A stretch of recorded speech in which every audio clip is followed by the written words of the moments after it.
অভিনব কি গরিব ছেলে যে শুধু গালাগাল খাওয়ার জন্যই জামাই হয়ে এসেছে, নাকি অন্য কিছু? কোথাও যেও না, সব গোপন ফাঁস হতে চলেছে। আরে থামো থামো!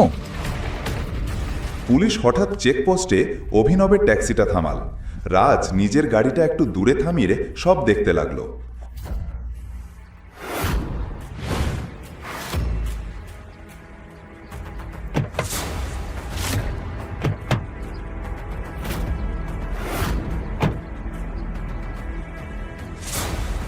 পুলিশ ইন্সপেক্টর অভিনবকে গাড়ি থেকে নামিয়ে চেকিং শুরু করলো।